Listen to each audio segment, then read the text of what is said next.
Brought you here. Today's about winning. We win.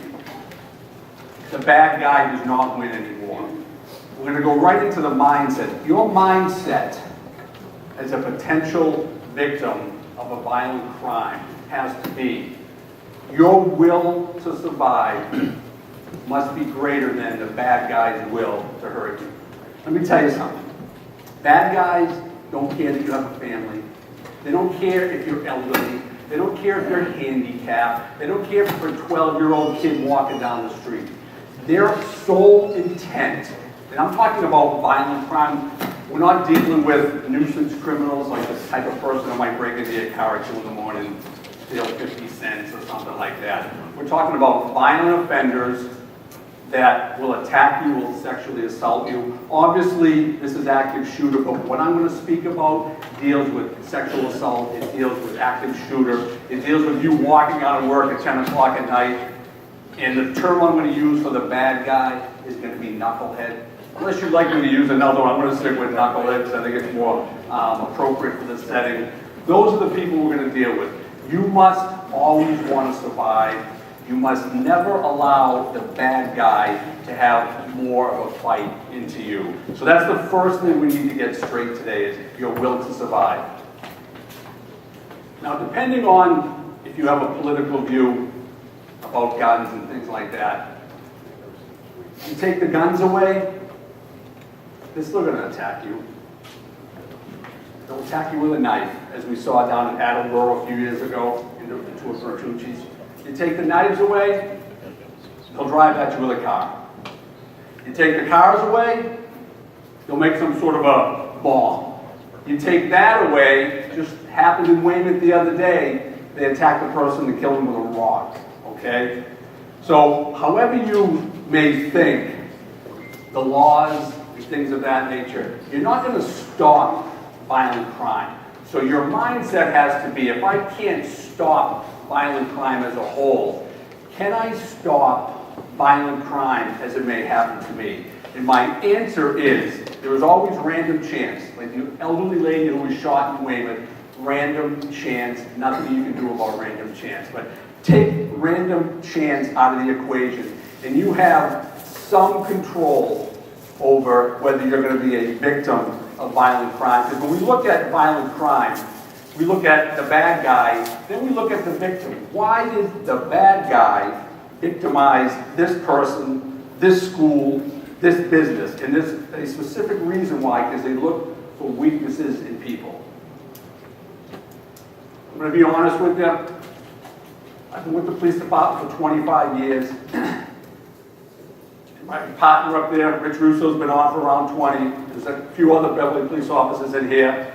I don't know if they came to support us or they came for the free lunch too, but typically cops will come when there's free donuts. You give out the free donuts, they'll show up. So I think that's what's going on with them. There is no law enforcement agency in this country that can predict an active shooter. The Beverly Police can't, the state police, the DEA, the FBI, the CIA, whoever else is out there. And you see that in the news. We react well to active shooters. We have teams that are trained to react. However, we cannot predict. I will say in Beverly, if you're from Beverly, we have somewhat of a good grip on the school system because we have 2 police officers in the schools. All right? So my point here is this. If you're going to rely on your local law enforcement to come to your rescue, we will be there, but my partner's going to go over in a while that we show up usually when the event is pretty much over, okay? And that, to me, that's not a good thing, all right? Because if it's almost over, people have already been injured, you've already been injured, people have already been traumatized. So my point right now is the responsibility to protect you, protect your children, where you work, has to be initially on you. We need to take ownership of our behavior and understand that the law enforcement, we don't, like I said, we don't have a crystal ball. We can't predict who and when it's going to happen. That comes to this. The front line of any agency, school, is the culture. Conley Brothers, you set the culture. The employees, the bosses, they set the culture. Do people like to come to work there? At the Cabot, the employees, the management sets the culture. In the schools, the teachers, the students set the culture. You are at the front lines. You know what's going on in the schools. And we have a couple of school teachers here. Conley Brothers, you know what's going on in your place of business. The Cabot, you know what's going on in your place of business. What people might be having issues. What personalities may not get along. All right? If you have a positive culture, more likely than not, things aren't going to go bad for you. Because historically, when you look at active shooters in the schools, in business, the biggest thing when they look at it, when they break it down, why did it happen here?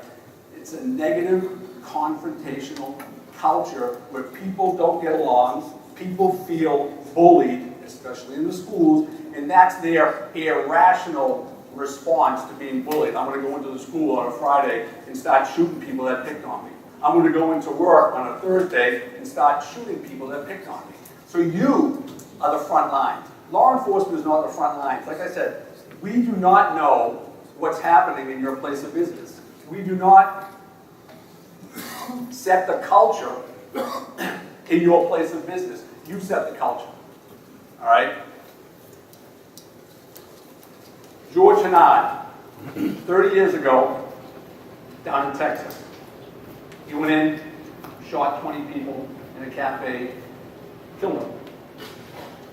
They went to his hometown, started interviewing people.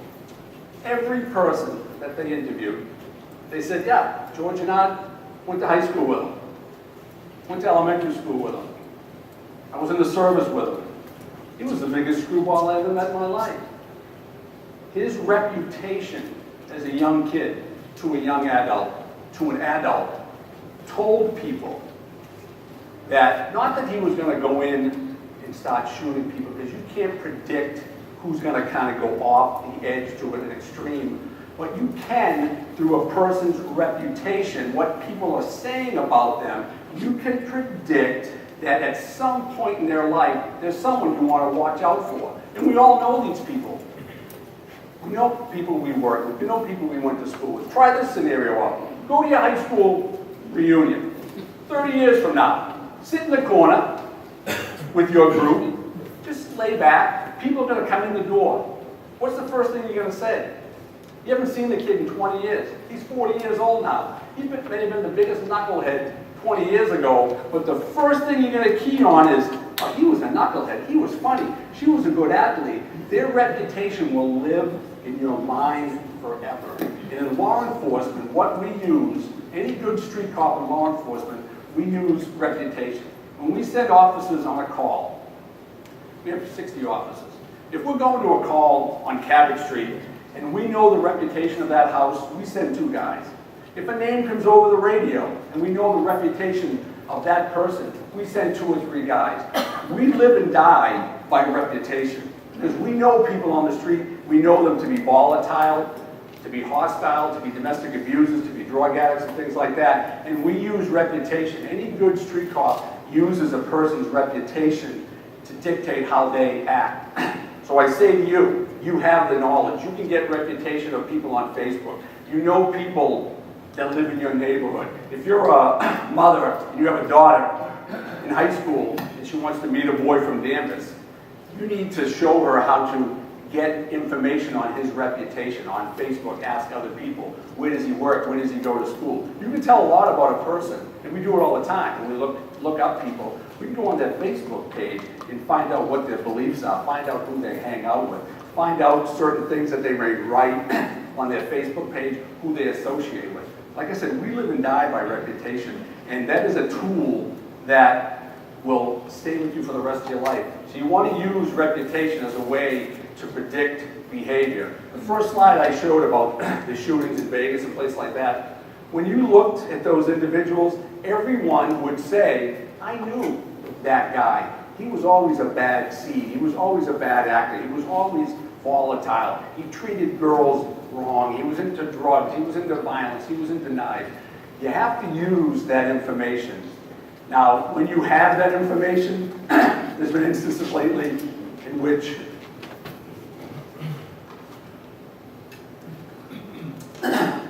there's been shootings across the country, and they had information down in Florida, and it wasn't used appropriately. Yeah, sometimes that happens. But if you have information on a person that you think is acting out of the ordinary, you know, whether you tell your boss, if you're a student in school, whether you tell your school teacher, whoever you tell, give us a call. We'll look into it, and we'll try to verify or deny what's going on with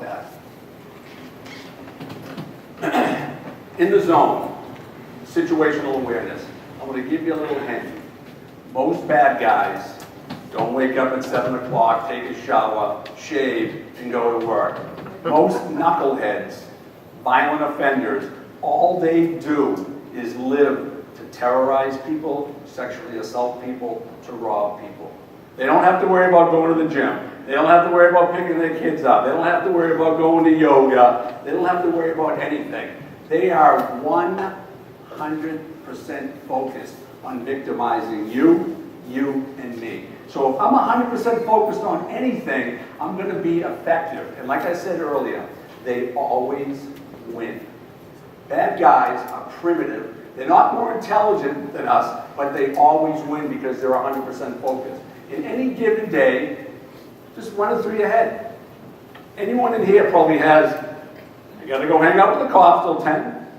I got to go to the music theater because I got a matinee show happening in a little while.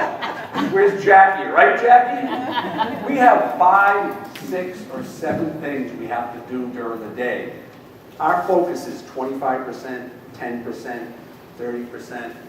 You're walking out of the store at 10 o'clock at night, and you're thinking about tomorrow. You're on your cell phone, and there's a knucklehead coming up from behind you because he sees you're an easy victim. And that's all they look for is easy victims. They will always win in a violent encounter because we're not focused. So to be focused, you have to be situationally aware. Always be aware of your surroundings. Understand that in any given day, there's probably only 4 or 5 places that you go to. Take your kids to school, go to work, maybe you go to Starbucks, Dunkin' Donuts, you might go to the gym, you might go shopping. All you have to really do is visualize those 4 or 5 places in your head and understand that from when you leave work to the gym or to the store, just kind of click into a different mode. Be aware that you're going into a different environment and understand that within that environment, there is always someone out there. There's always people kind of lurking in the shadows.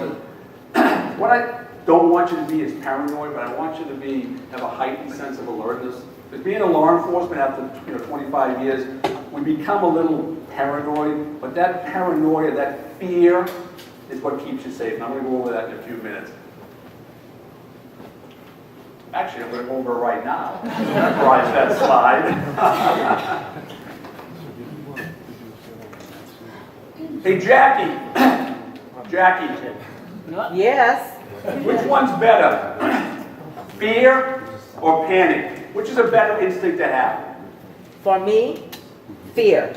Very good. Fear is your natural instinct. You're more alert. You're more aware. You're stronger. It's your instinct telling you that something isn't right.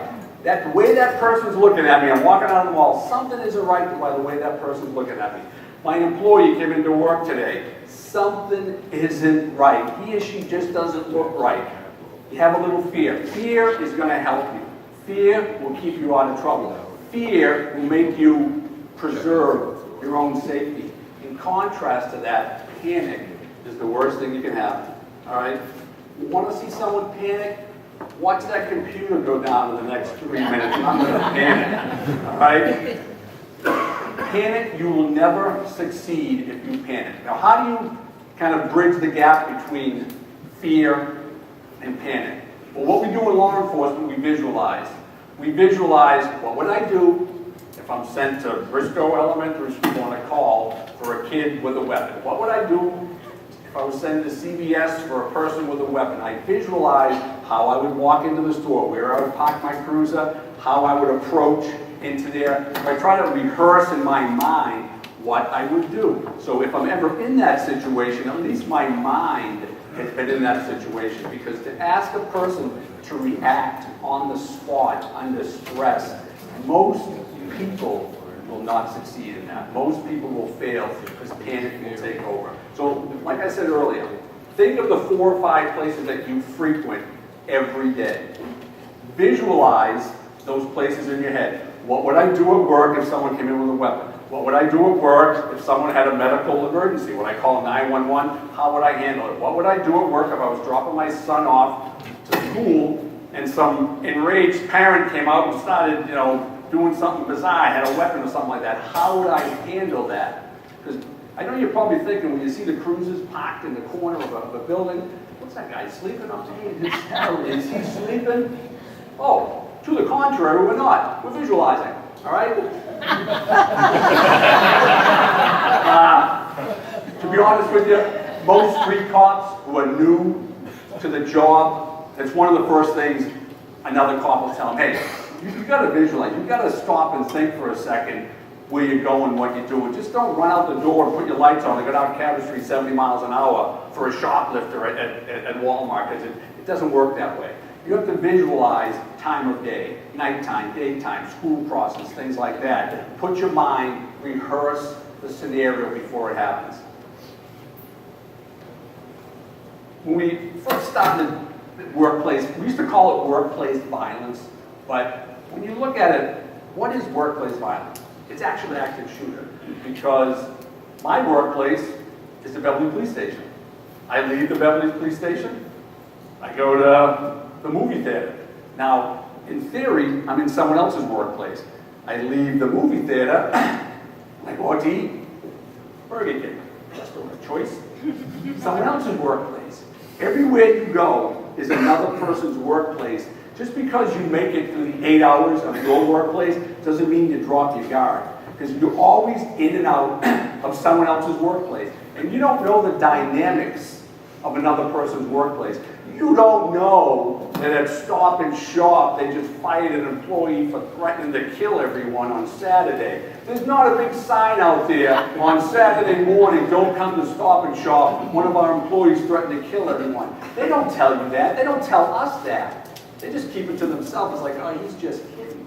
You have to understand that workplace is everywhere. Being situationally aware, being in the zone is 24/7. And like I said, there's a drawback to that. There's a drawback to hypervigilance. You get a little wired.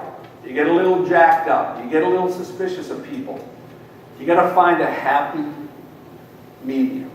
Find a happy medium with when do I kind of kick in my suspicion? When do I kick in my fear mode? When is it important to kind of be more aware? And when can I just kind of lay back and chill out a little bit? Behaviors.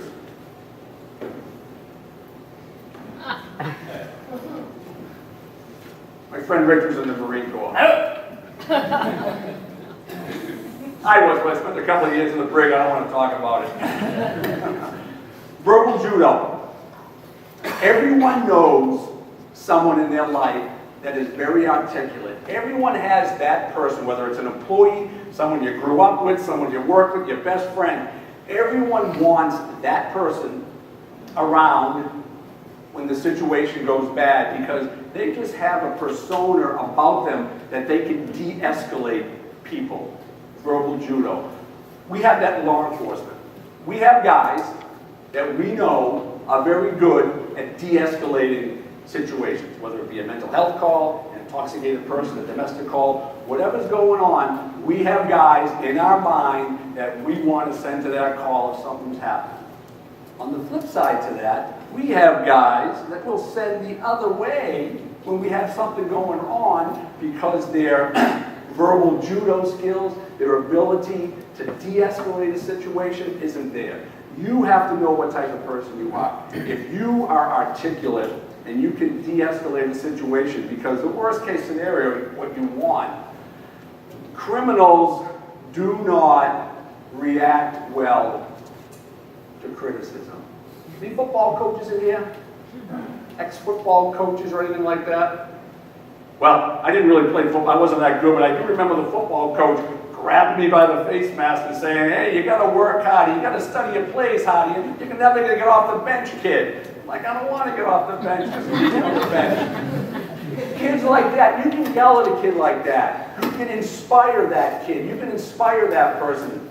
You can inspire someone at the cabin. Hey, you got to get here a little early. You're 10 minutes late all the time. We get people coming and going. You can inspire an employee. You can inspire people to do better. Empower them to do better. You can't inspire a criminal.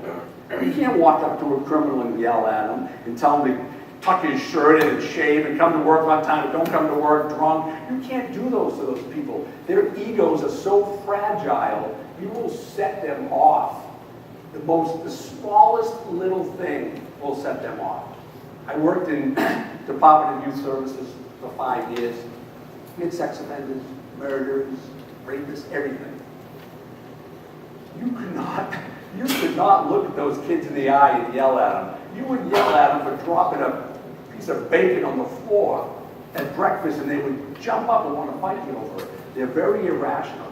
So you have to understand the type of person you're dealing with. If you're an employee, or if you're at work or at school, you got to understand who you're dealing with. What type of employee do I have? Can I speak to this employee in a manner that's going to inspire him, or do I have to kind of treat that employee with kid gloves? Because you don't want to inadvertently escalate a person, and it happens all the time. There's instances where people have been murdered in this city. I went to school with a kid who was killed over a traffic incident with a lead pipe to the head. It was nothing more than I'm backing up. You're backing up, and the person who didn't want to stop backing up, the kid pulled out a pipe and hit him in the head over nothing. Criminals will hurt you over nothing. Over nothing in our mind, in a rational mind, they will hurt you over nothing. That's why you have to understand, if you're dealing with a criminal or someone who is like that, you have to have your verbal judo skills. You have to be able to de-escalate a situation. Who is this kid? This comes to body language. I'm going to go body language on two extremes. When you talk about active shooter body language, and this comes from law enforcement. Actually, everything I'm talking about today is what we do in law enforcement. We sat down one day and we said we need to give people an identification section of active shooter. And we said, well, what do we do in law enforcement? How do we identify a bad situation? How do we try to identify bad people? We don't want to stereotype them or single them out or profile them, but we do certain things that puts our radar up, and this is also one of them, body language. People who have a weapon, this is Police Academy 101. If I have a weapon on me and I'm going into a call, I'll always touch my weapon. If I'm going to use my pepper spray, I'll always touch my pepper spray. Make sure I have it with me. Even though it's right here, I'm going to be nervous and I'm going to always touch my weapon. So anyone with a weapon, anyone that has a weapon on them, if you see them walking to you, and it's 10 o'clock at night, you're walking down the street and they're walking the other way at you, and they're looking at you, and you're feeling a little nervous, and they're in and out of their jacket, they're patting their side. They're either extremely nervous or they got a weapon on them. Because when you study police shootings, people shot on closed circuit television, you see 9 times out of 10 that the bad guy is checking for his or her weapon. So you need to understand that. Also, when you look at Columbine, you look at that mass shooting, the trench coat mafia, the big thing with that is these kids went in there with these big long coats, and under their coats, what did they have? They had weapons. Texas, a few months ago, it's 80 degrees out. This knucklehead kid walks into the school dressed with a long jacket. That stuff, when you're talking body language and weapons, you need to be aware of that, because if it's 85 degrees out, and everyone's wearing shorts at the company picnic, and Joey, who you just fired 6 months ago, right, shows up with a long jacket. He weighs 130 pounds, but now he looks like he weighs 230. You got to know something's going on there. You got to be aware, situational awareness of body language. And you take body language to the next level. If you're speaking to someone, this is, like I said, this goes from active shooter, I'm going to kind of bounce over to just personal safety. If someone's going to punch you, they have to do one of two things. They got to clench their fist. They got to get into a stance. They stick their chin out. They puff out their chest. Criminals, like I said, they're primitive. They're no different than, you know, a couple of animals fighting on the National Geographic Channel. They do the same mannerisms that the animals do. They're very primitive. Their thoughts are primitive. Their actions are primitive. We're smarter than them. Other than white-collar criminals, the people who can con you out of your computer and your bank account, we might not be smarter than them. I'm going to give them that one. But we are 100% smarter than the average street criminal and the active shooter type person. They're just more primitive, they're more sinister, and they're more violent. We have to counter that with intelligence. We have to counter that with situational awareness. I'm going to talk about mental health issues as they relate to violence. We have a lot of mental health programs at Beverly. Head and shoulders above, mental health people who have mental health issues are more often victims of crime. We go to crimes where people are sexually assaulted, robbed, someone steals all their Social Security money. Whatever they do, they go into their apartment, they hang out in there, and they kind of flop in there for a couple of weeks, and they victimize the mental health individual. They're victims of crime. However, when you talk about some of the worst shootings, whether it's in schools, office places, or just random acts of violence that come out of nowhere, such as if everyone's aware of that incident, like in Attleboro, the individual who went into the Bertucci's and just had a knife, you guys, a few summers ago, Yep. He was just released from a mental health institution a few hours prior to that. People like that are very irrational and unpredictable. So to not speak about them would be doing you a disservice. So I'm going to kind of speak about them and give you some ways that we deal with them, kind of some clues to figure out what's going on with them. One of the biggest things with anyone is isolation. A person that used to be productive in society, he spoke to everyone, he came to work, everything was cool, now he starts to isolate himself. One thing about isolation is you get two people walking down the street. One kid says, hey, let's go rob the 7-Eleven. The other kid looks at him, what are you talking about, rob the 7-Eleven? Slaps him upside the head, puts him back in line, puts his senses back together. Oh, I was just kidding. People who have violent thoughts and they're isolated, they have no one to bounce an irrational thought off of. So if he says to himself, I'm going to go into high school and start shooting all the kids that have been picking on me since 3rd grade. I'm going to go into my business because they fired me for no reason, and I'm going to shoot 3 or 4 people to include the manager, my boss, and everyone else that I see. All right? They say that to themselves, and no one's going to bring them back from the edge because they're isolated. They have no one to bounce that irrational thought off. You have also despair and anger, and you see this. You can see angry people. We all know angry people that never smile, the employee that's never happy, things of that nature. But what's worse for us is when we deal with mental health issues, when they send us on a suicidal call, because many people who are suicidal are also homicidal. Meaning, if you try to intervene in them killing themselves, they will kill you. All right? It's one of those things where, and my partner's going to go over this a little bit more in depth. Most active shooters, school, businesses, wherever, they are homicidal and they also are suicidal, meaning they'll shoot whoever they want to shoot, and then they usually kill themselves in the end. That has typically been the kind of MO of those types of people. Also paranoid and delusional. We go on calls where people are hallucinating. They were once kind of productive members of society. They're off their medication. They're in the corner. People are coming out of the closet. They think the police officers are devils, or however that works. People like that, people in that frame of mind are highly unpredictable. They're highly dangerous to themselves, first of all. And second of all, they're highly dangerous to you. We deal, and I couldn't give you the exact statistics, but we deal on easy 3 to 4 mental health related calls a day in Beverly. And I'm sure in Lynn, they probably deal 8 to 10, and in Danvers 3 to 4, and maybe in Wenham 1 or 2.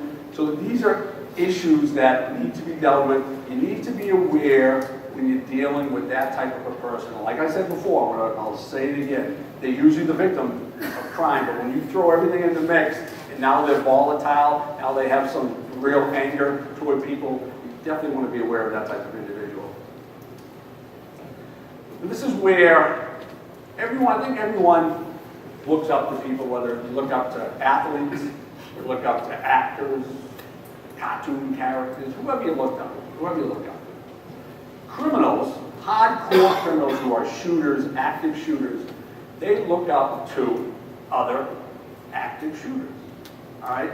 The Columbine kids, back in the 90s. There have been active shooters in the school. There's a couple of documented cases where the kids, they were suicidal, they did what they did in school, and once they started reading about these kids, what these kids left behind, they looked up to Klebold and Harris, the kids from out in Colorado. They look up to these kids. They don't look up to Tom Brady. They don't look up to The Rock. They don't look up to John Cena. They look up to other killers. So if you have an employee, if you have a student, if you know of someone, whether it's on social media and they have ideological thoughts, and they're looking at irrational groups and they support irrational groups, things like that, you want to be aware of that because that's not normal. I'll give you a funny one. Anything can be irrational. Any group can be irrational. A religious group can be a religious group, but they can be an irrational, fanatical group. We had a fanatical group of elderly male pool players at one of our homes in Beverly. There was a pool room. There was 3 or 4 guys, older guys in their 70s, kind of rugged, pool players when they were younger. They were the only ones who could play pool in there.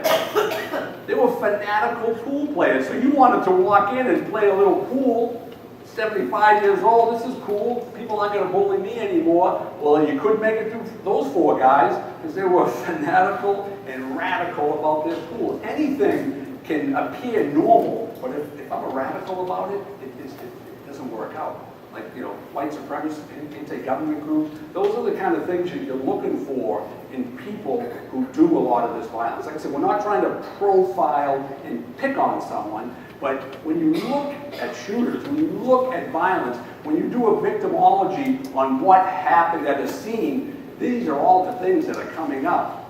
And when you ask people, did you know about, I knew about his reputation, everyone talked about him. And it's like, well, why didn't we act? Why didn't we say something to somebody? At least pass the hot potato to law enforcement, and hopefully we don't drop it. And we've dropped it before, and we'll probably drop it again, but for the most part, most of the guys I dealt with, we don't like to drop it. Because it's in your hands, someone calls you and tells you about a kid who's acting irrational in the schools, or an employee, or someone from the Cummings Center calls us and say we're going to fire an employee, and something isn't right, they threatened us. It's rare that someone will just say, don't worry about it. He's going to be cool, don't worry about it. I don't know any people like that. I know it happens, but I don't really think you got any of those guys in the Beverly Police Department, because there's just too much going on nowadays to sit there and kind of blow that type of a situation off. We had red flags. These are kind of the triggers. You can have mental health issues, everything's fine. You can kind of have your own beliefs, everything's fine. When you look at people who are pretty much at their last wit, you might have some of these issues, but you have a job, you have a family, you get along with your boss, everything's cool. Boom, wife divorces you. Strike 1. You get fired. Strike 2. Kids don't want to talk to you.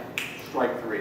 What else does that person have in their life that's going to keep them from doing something bad? So when you see something like this on a person, fired, relationship, job stress, harassment at work, they believe they're being harassed, They believe it's the management, they have no money, and you have those psych issues all together.